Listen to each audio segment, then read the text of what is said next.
There you go. So now what we've got to do is flatten this off.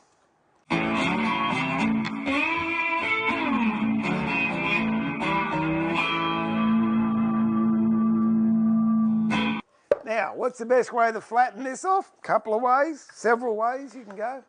I'd keep that masking tape on.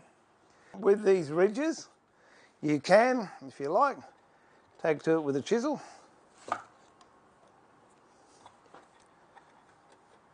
And just pare it back.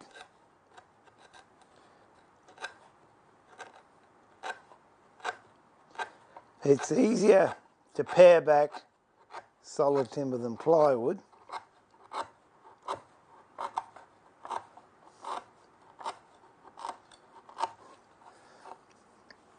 Or you could use a block plane, very finely set, with a very fine mouth.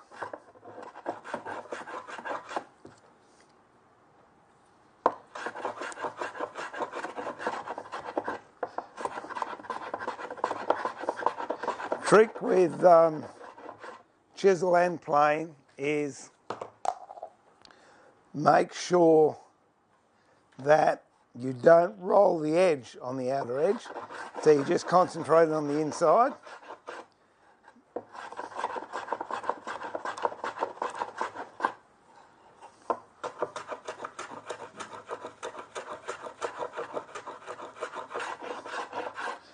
So that's one way, now that's flat. But the easiest by far, and definitely my favourite way, is using a sanding board. And all I've done is, I went to a cabinet shop that made kitchens and asked them if they had any offcuts of kitchen bench tops, which they generally do have. And then, did they have any worn blade, what do you call them? Belt sanding belts, which they did have. So then that's what I ended up with. I'll see if I can find my rubber mat. Where's my rubber mat? These are good too, non-slip mats.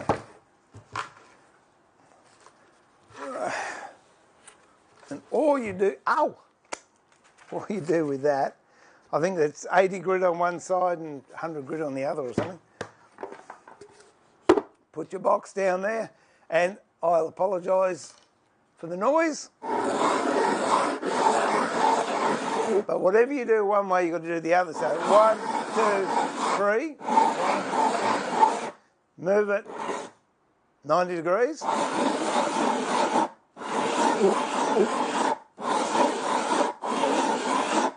Move it 90 degrees.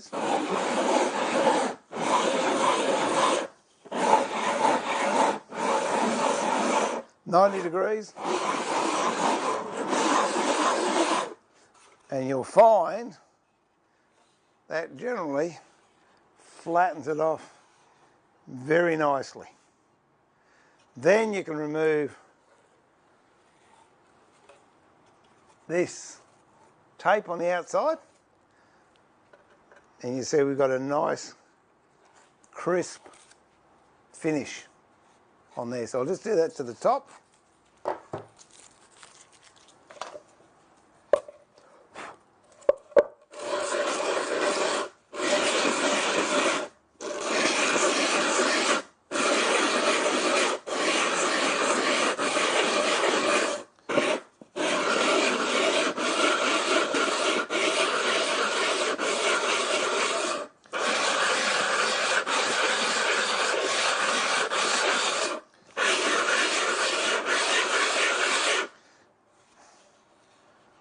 And there you go.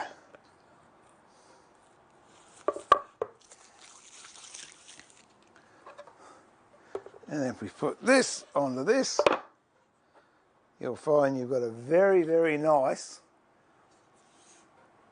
tight joint all the way around.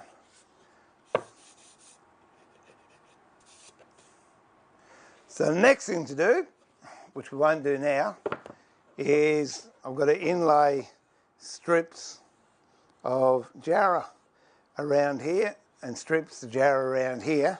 So then when we put it together, it's not going to have any white showing, it'll all be red.